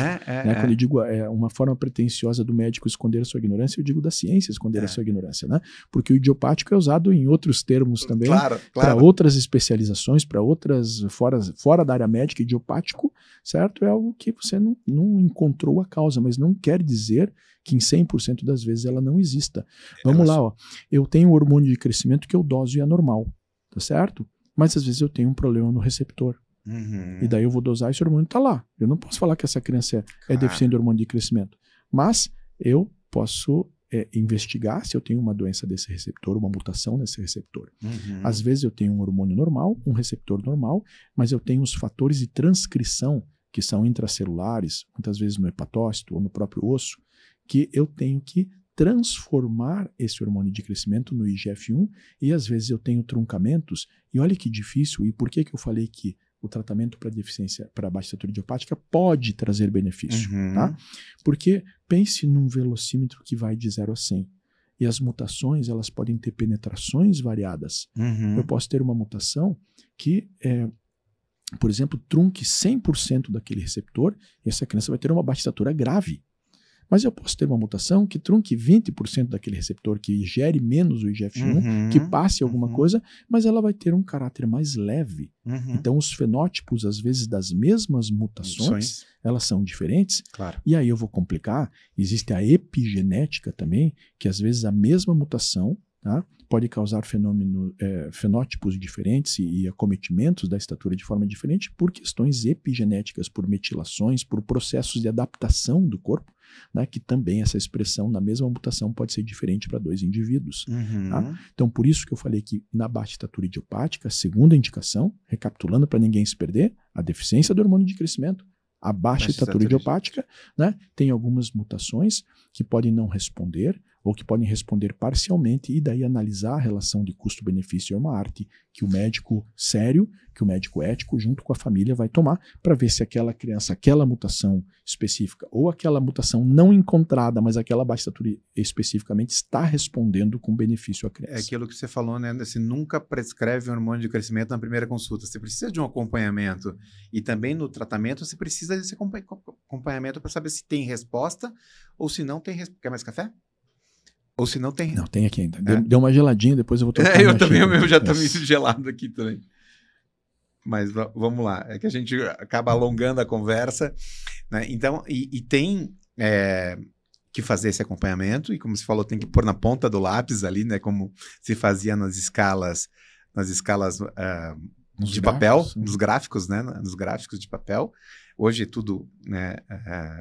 Através de softwares, né? Mas você precisa fazer esse acompanhamento. E e depois de um tempo sentar com os pais e falar, isso aqui vale a pena continuar? Ou não está dando certo, continuamos mais um tempo, ou está dando certo, vamos em frente, ou não está dando certo o que vocês querem fazer? É uma decisão, né, do processo. E aí vai uma dica se tiverem médicos jovens nos ouvindo, outros médicos. Provavelmente sim, provavelmente sim. Trabalhar a expectativa da família na baixa estatura idiopática é muito importante e entregar clareza para eles, tá? Legal não isso. Não é uma legal coisa isso. pro médico falar assim, tá muito baixo realmente, vamos dar GH e la garantia sou eu. Nós teremos ele super alto, tá? Não, isso não pode ser feito, não deve ser feito. Você tem que deixar sempre a família esclarecida, né, que existem gamas diferentes de resposta nas baixas estaturas idiopáticas. A gente descarta as patologias genéticas já descobertas, né, para ter certeza que ainda não temos a causa daquela baixa estatura, e você explica para a família que pode ter um resultado maravilhoso, médio, fraco, tá? E você partilha a cada consulta se essa criança está com resultado maravilhoso, normal, médio ou fraco, para que essas decisões em conjunto sejam tomadas, mas antes de fazer a terapia isso é esclarecido para as famílias, tá? Porque se o médico que fala la garantia sou eu e tem uma resposta fraca, você vai perceber às vezes depois de 6 meses, de 1 ano, que você não está trazendo benefício, você gerou uma frustração muito grande para essa família, para essa criança, porque ela não foi esclarecida. Tá? Então, sempre partilhar, né, na baixa estatura idiopática, que nós temos respostas variáveis e que a gente vai manter o tratamento sempre que ele for benéfico à criança e não benéfico ao pai ou benéfico ao médico. O médico não pode ter benefício com um tratamento, certo? Não, eu digo isso... O benefício da satisfação de cuidar, né? Isso. É o único benefício. Exatamente, né? Tá? Aí tem a terceira indicação, então, a gente falou da deficiência do hormônio de crescimento e da baixa estatura idiopática. A terceira indicação, essa é um alerta muito importante para os pais, para as mães que estão nos ouvindo e para os médicos pediatras especificamente os neonatologistas, tá? A criança pequena para a idade gestacional, tá? Muitas vezes vocês vão ouvir do seu médico a palavrinha PIG, tá? Por favor, não traduzam para o inglês. Não traduzam do inglês, né? Isso, não traduzam do inglês. PIG, que a gente fala, é pequeno P para a idade e gestacional G. Em inglês, a sigla é SGA. Tá? Então, essas crianças geralmente são meninos ou meninas que nascem a termo, ou seja, de tempo certo, com 40 semanas, 39 semanas, né, como a maior parte, e que têm pesos abaixo de 2,5 kg, estaturas abaixo de 45 centímetros. Isso, de novo, varia de população para população, tem que ver o gráfico específico, né, daquele país para você determinar, mas basicamente são crianças que nascem abaixo dessa estatura ou do peso. Existe o peso PIG, né, o PIG peso, que a gente chama, né, que é aquela criança que nasce somente com o peso abaixo de 2,5 kg, mas com estatura normal. Tem o PIG estatura, que nasce somente com a estatura abaixo, mas com peso normal. E tem o PIG mais grave, que é o PIG peso estatura. Ele nasce tanto com o peso quanto com a estatura na hora do nascimento muito baixos. O alerta para os neonatologistas é que essas crianças, elas têm que receber já na carteirinha o símbolo PIG ou SGA, porque essa criança tem que ser acompanhada pela vida toda. E eu vou dar os motivos do acompanhamento, e para os papais também que tiveram, então, que estão nos ouvindo aqui, que tiveram filhos que nasceram com menos de 2,5 kg, com menos de 45 centímetros a termo, ou seja, de tempo certo. Estou falando que tem que olhar com cuidado os prematuros, porque os prematuros, obviamente, nasceu com 6 meses, ele não vai ter esse peso, essa estatura. E aí tem tabelas gráficas para a gente olhar. Específicas, né? Específicas para você ver se naquela idade gestacional aquele peso, aquela estatura estão corretas ou não. Tá? Porém, nas crianças que nasceram de termo, a grande maioria que nasceram com esse peso baixo, a estatura baixa, ou um ou outro, tem que sair anotado isso, tem que sair com a orientação já da sala de parto, já do pediatra que acompanha, tá? Porque tem duas situações.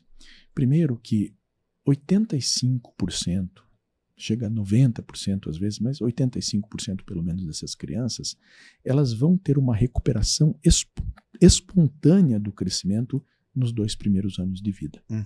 Tá? Então, elas vão entrar no gráfico, tá tudo bem. Ou seja, tiveram mecanismos de melhora para essa criança, de compensação que conseguiram colocar lá no gráfico. Que legal. Uhum. Porém, existem 10 a 15% dessas crianças que não vão recuperar. Essas crianças que não vão recuperar até os 2 anos de idade, se for prematuro, a gente espera até os 4, porque o prematuro tem uma chancezinha ainda de recuperar mais tarde, tá? Mas essas crianças, elas são sim candidatas ao uso do hormônio de crescimento, porque quem não recupera até os 2, 4 anos nas duas situações que eu coloquei, raramente recuperará a estatura, e são crianças que, se não tratadas, apresentarão baixa estatura na vida adulta. Uhum. E aí, nesse caso, o tratamento é feito já quando criança, já na 2 anos de idade ou 4 anos de idade, já se entra com hormônio de crescimento, ou se espera até a puberdade? Como é que é isso? Não, nunca se esperar. Não se espera. Então, vamos lá, tá?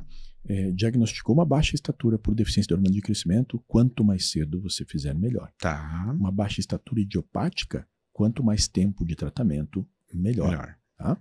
Uhum. Um PIG você não trata antes dos 2 anos, porque ele tem a chance de recuperar. Ok. Se ele tem algum grau de prematuridade, até os 4 anos você pode fazer. Tá? Mas não recuperou até essas faixas etárias, você tem que tratar. Aí a indicação precisa. A indicação precisa em bula aprovada pela Anvisa, como as outras 2 indicações que a gente já deu aqui. Perfeito. Tá? Perfeito. Então, super claro. Basicamente, depois dos 2 anos e os 4 anos, quando você tem algum nível de prematuridade ou alguma outra situação que você ainda acha que possa estar havendo alguma recuperação após esse período, você pode, é lícito esperar até, quem sabe, os 4 anos, mas jamais depois disso. Tá. Entendi. E aí você começa com o hormônio de crescimento para essas crianças, né, para que elas tenham uma chance, então, de ter uma estatura social melhorada. Uhum. Porém, não é só por causa da estatura que o pequeno para a idade gestacional tem que ser tratado. A criança PIG, a criança SGA, a criança pequena para a idade gestacional, ela pode apresentar um risco maior de alterações metabólicas por conta de uma adaptação no período neonatal que ela sofre. São mecanismos epigenéticos, de metilações, muitas vezes, que vão expor essa criança a um risco maior de ter adrenarca precoce, pelinhos antes da hora, puberdade precoce, mas especialmente aí, né, as crianças pequenas para a idade gestacional podem apresentar síndrome metabólica, diabetes, doenças de acúmulo na vida adulta. Uhum. Então, os pequenos para a idade gestacional, eles têm mecanismos adaptativos na época da sua gestação, onde eles vão permanecer com uma expressão gênica diferente. Você sabia que um dos hormônios mais potentes para fazer um feto crescer, você tem ideia de qual que seja? Faço a menor ideia. Não é hormônio de crescimento. Todo mundo fala assim, hormônio de crescimento. Eu sabia que não era, porque era muito óbvio, né? Mas não sei qual que é. Qual que é? A insulina. Insulina. Insulina, tá? Então, para esse feto que está faltando nutrição, tá? Ele não ficar muito grande, porque se está faltando nutrição, quanto maior ele ficar, mais chance tem de ele não sobreviver à gestação, e o corpo materno é maravilhoso, ele vai adaptar esse feto, vai fazer o que ele puder para tentar levar o DNA dessa família para a próxima geração, para perpetuar a espécie. Tá? Uma das adaptações que ocorrem podem ser metilações, por exemplo, adaptações downregulations, regulações para baixo, tá? Do gene da insulina, porque é o maior promotor, um dos maiores promotores de crescimento. Você quer um exemplo? Você já ouviu falar que a mãe diabética tem bebês de 5 quilos? Grandes. Os gigs, né? Ela não toma hormônio de crescimento, certo? Não, ela tem a insulina dela mais alta, são os bebês gigs daí, como gigs, você bem citou. Né? Então, a insulina é um dos grandes promotores de crescimento fetal. Tá? E muitas vezes, para essas crianças estão faltando nutrição, para essa criança não crescer normalmente, o corpo adapta os receptores da insulina dela, para que ele receba menos. Só que, resolveu o crescimento, nasceu, né, conseguiu sobreviver, né, mas esses receptores de insulina vão ficar resistentes à ação de insulina na vida futura, o que pode gerar, então, diabetes para essas crianças. E olha que legal, tá? Esses processos de metilação estão relacionados também ao aumento de obesidade dos pequenos para a idade gestacional. Se uma mãe adapta o seu feto para ele viver com menos nutrição, porque ela está com uma dificuldade de aporte, tá? Quando esse bebê nasce, cortou o cordão umbilical, tá? Ele nasce e a mamãe tem um bebê pequeno, qual é o instinto dela? A não hiperalimentar, certo? Porque esse bebê, todo mundo sai com 3 quilos do hospital, esse bebê saiu com 2. Tá? Todo mundo sai com 50 centímetros do hospital, esse bebê saiu com 41 centímetros. Tá? Ela tem em casa um bebê que não é igual ao bebê das amigas dela. Tá? Então, como esse bebê foi metilado, foi adaptado na vida intrauterina para viver com pouco, para ele sobreviver, isso depois de que cortou o cordão umbilical continua. Então eu pego um bebê que foi adaptado para viver com pouco e dou alimentação normal.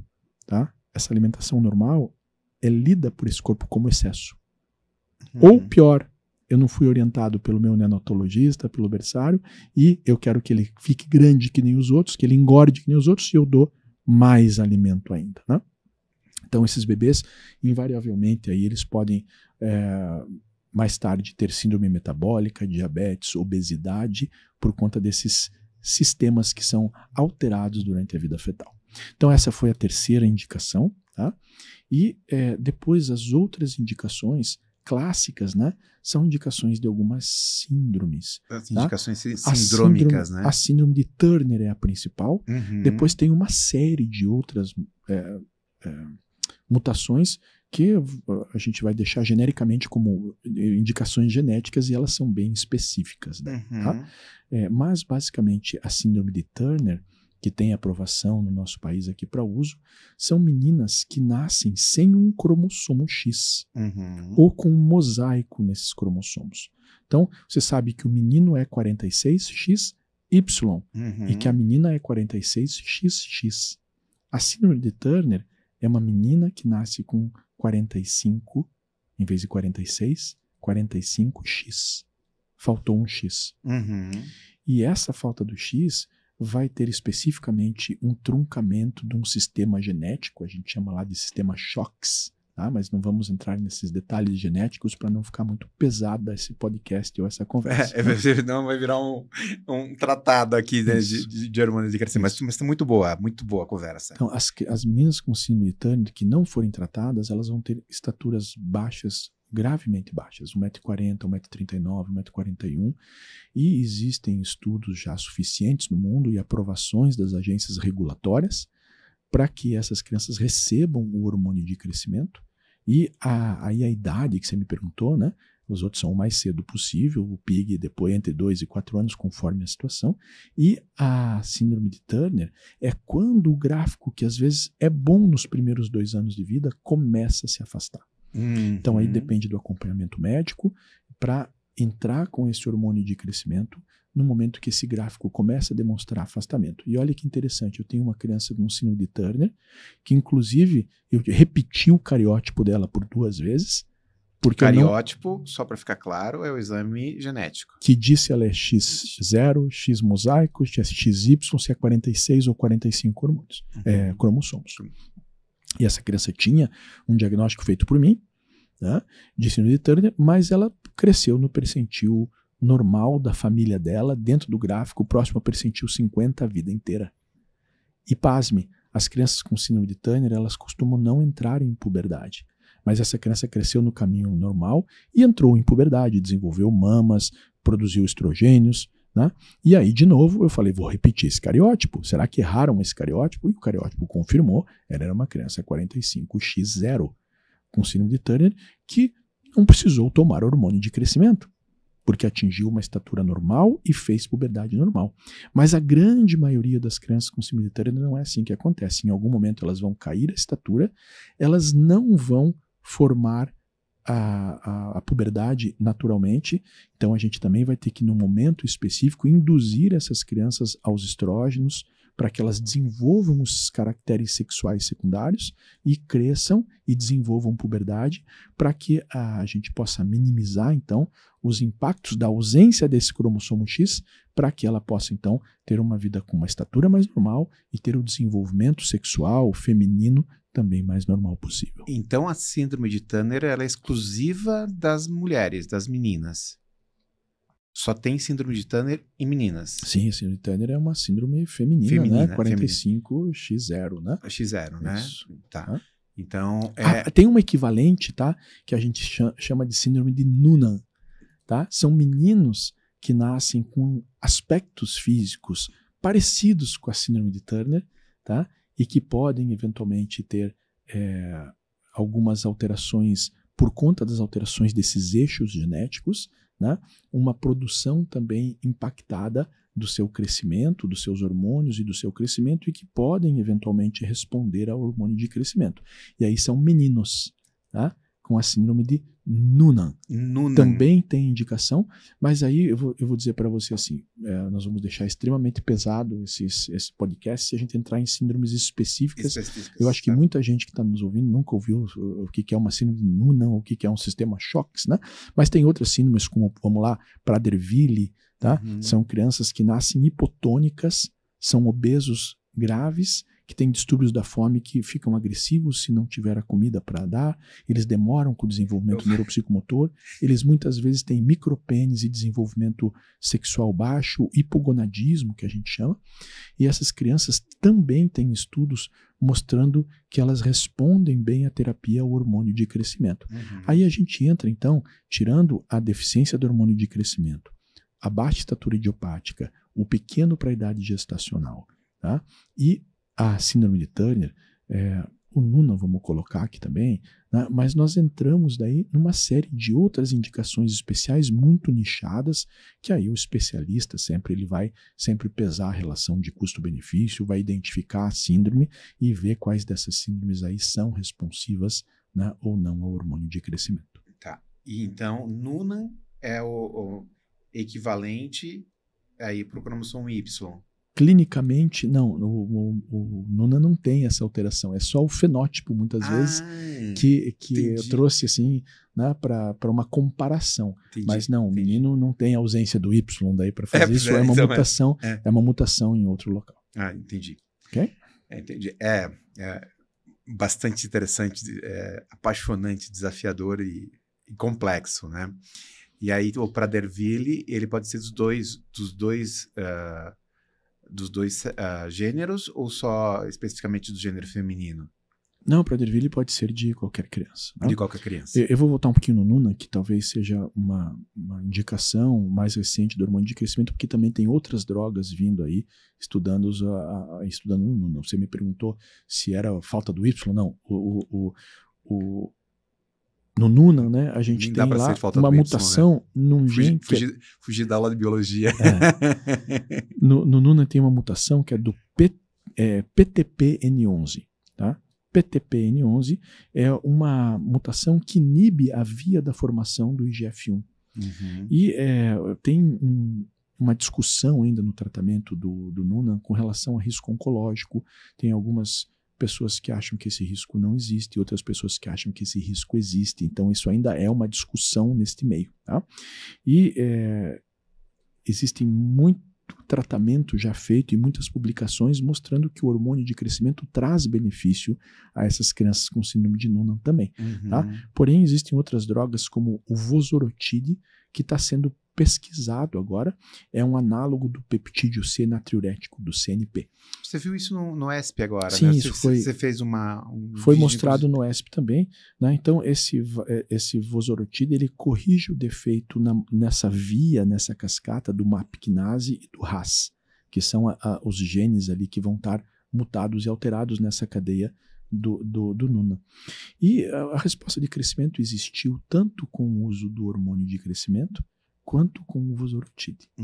A desvantagem é o Vosoritide, que é uma medicação de altíssimo custo e que o benefício, comparando ao hormônio de crescimento, ele não pareceu ser tão superior ou ser superior ainda. A gente não tem essa certeza porque são estudos muito anedóticos, ainda muito iniciais. Né? É que a gente está falando de futuro, né? De perspectivas aí científicas. Estamos falando de futuros, né? Mas, então, a gente entrar nas síndromes raras aí, vamos parar pelo Turner e já ver uma pincelada no Noonan aqui, que tem então drogas novas entrando, mas são basicamente patologias genéticas com mutações e que algumas delas aí podem ser tratadas com hormônio de crescimento. Nem todas as rasopatias podem, tem síndrome de Costello, tem outras síndromes que sequer a resposta tem. Tá? Mas eu acho que fica muito pesado. Né? Vamos voltar para o mundo das indicações que perfazem num Pareto 80-20 aí, talvez 95%, 98% das indicações. Eu acho que a gente vai ser mais útil para quem nos ouve, parando por aqui. Claro, ótimo. Não, acho que a gente já cobriu super bem. para encerrar, eu queria que você, que acabou de chegar do ESP, que fez uma cobertura junto com o Cagliari, Dr. Cagliari, incrível lá do ESP, que foi um congresso conjunto, uma joint meeting, né, entre a Sociedade Europeia de Pediatria e Endocrinologia Pediátrica, que é o ESP, e a Sociedade de Endocrinologia Europeia, que é o ESE, né, que é de adultos, endocrinologia adulto. Fizeram um congresso conjunto. E aí teve muito a interseção ali, né, que vocês falaram de transição, e eu queria tocar nesse assunto porque vocês fizeram um vídeo e falaram muito, né, dessa passagem do paciente, do pediatra, para o médico de adulto, para o endocrinologista adulto, né?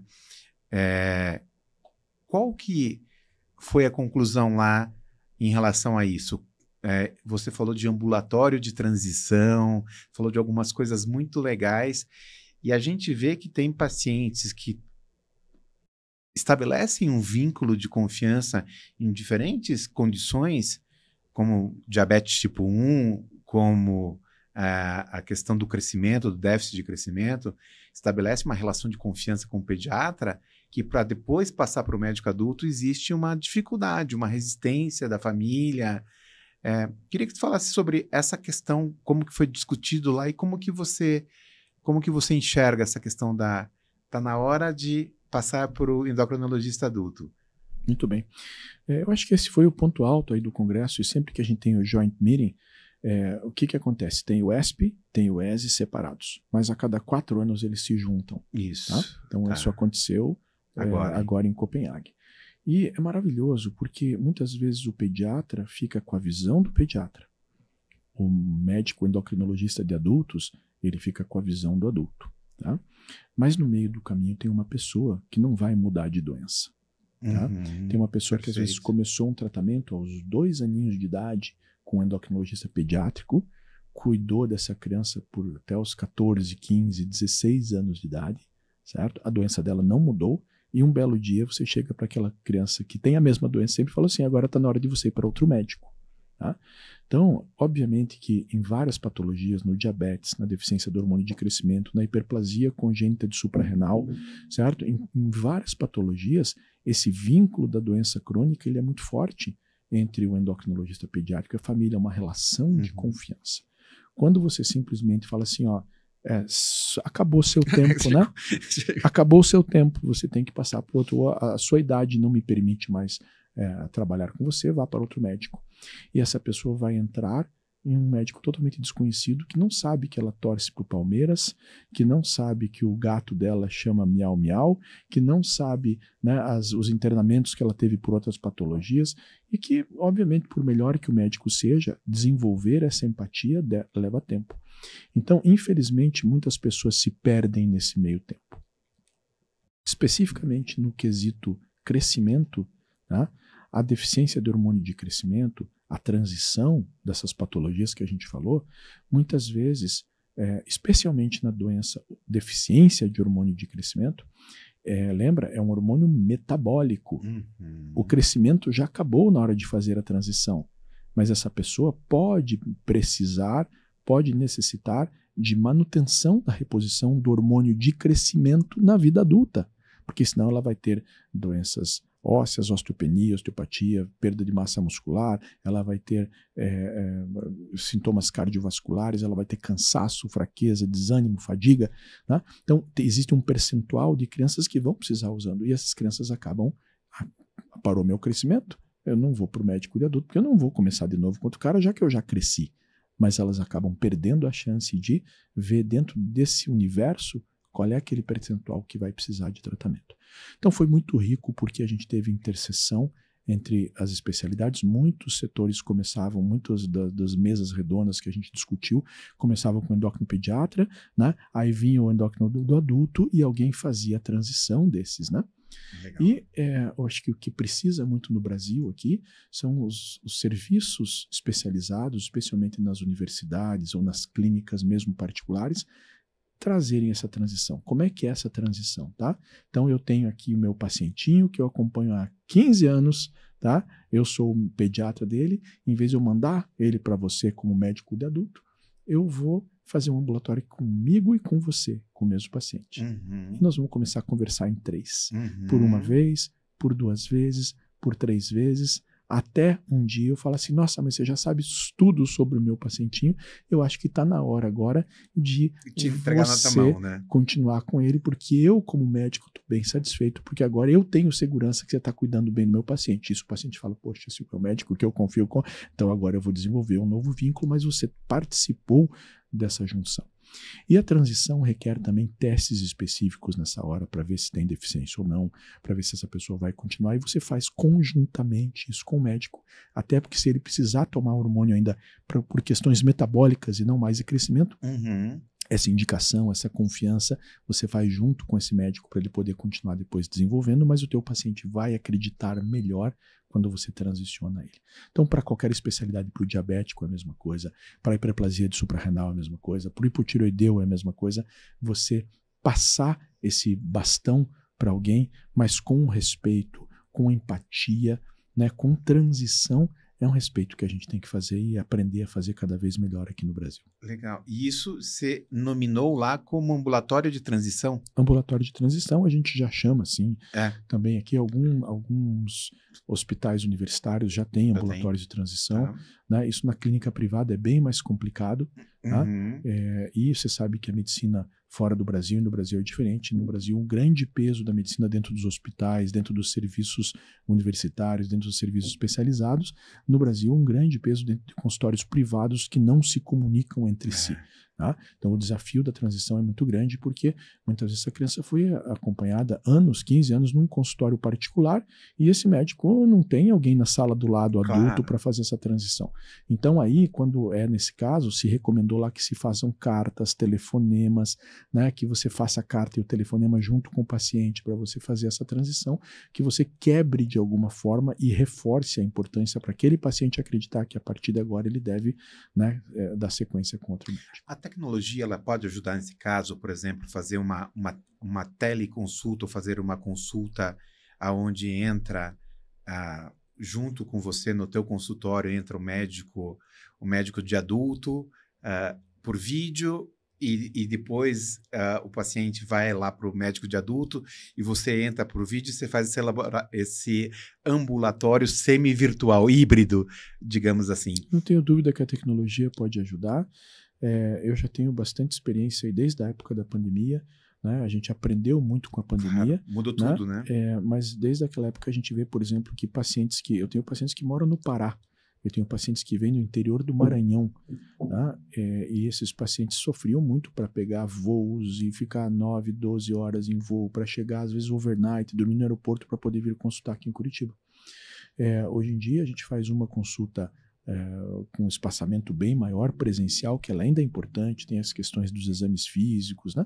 Mas muitas dessas consultas podem ser feitas, sim, virtualmente, né? E não tem por que uma transição não poder ser feita dessa forma virtual também, onde você tem os 3 ali, pelo menos, eu estou com o meu paciente aqui, mas eu abro você numa outra câmera também, ou esse médico, né? E fazemos essa conversa em 3 que já quebra esse gelo, já fornece àquele paciente, né, uma percepção de que eu também estou mandando para alguém que eu confio e esse link se fecha mais fácil. Porque é muito difícil para um médico sair do seu consultório particular e ir para o consultório de outro, mas talvez isso seja facilitado pela tecnologia. Na prática, nenhum médico vai sair do seu consultório para outro consultório, né? Exato. Então, os serviços devem ser organizados dessa forma e talvez aí a tecnologia, sim, né? Seja na pior das hipóteses, uma carta muito bem feita, uma descrição, um telefonema na frente do seu paciente ou um vídeo, né, onde o paciente possa já ver, né? E eu acho que isso aí, sim, sem dúvida, pode facilitar a transição. A gente tem ferramentas.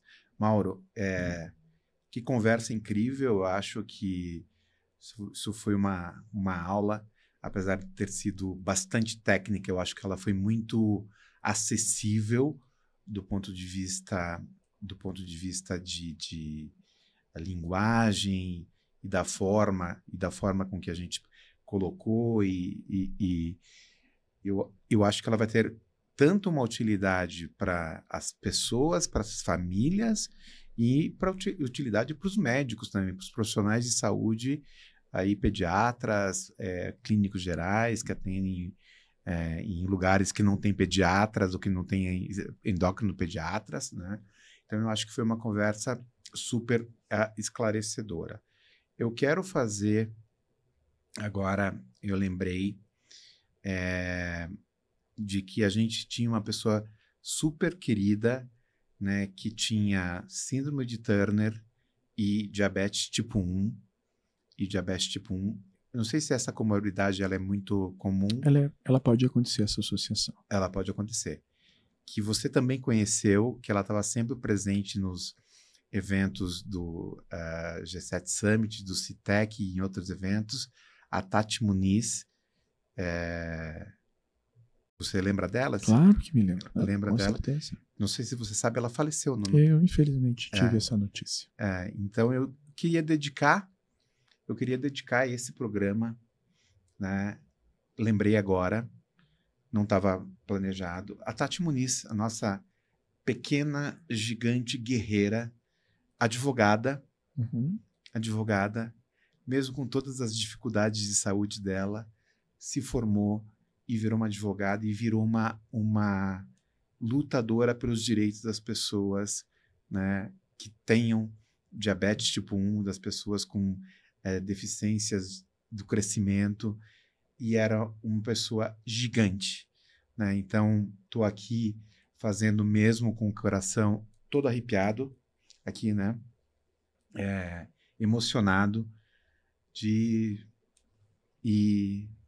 dedicar esse programa a Tati, a nossa pequena grande Tati. Uma dedicatória muito justa, foi muito querida por todos nós, pudemos trocar por várias vezes aí informações, carinhos, gentilezas, uma pessoa de um coração gigante, de uma gentileza gigante. Isso. E que foi um exemplo aí para muita gente que com muito menos, né, do que associar doenças complexas como síndrome de Turner e como diabetes tipo 1, tem gente que não dá conta nem de ter só uma das duas, certo? Mas ela foi um exemplo aí de como, né, a gente, na dificuldade, vai buscar a positividade, vai buscar a evolução, vai buscar o lado, né, positivo de tudo isso. Né?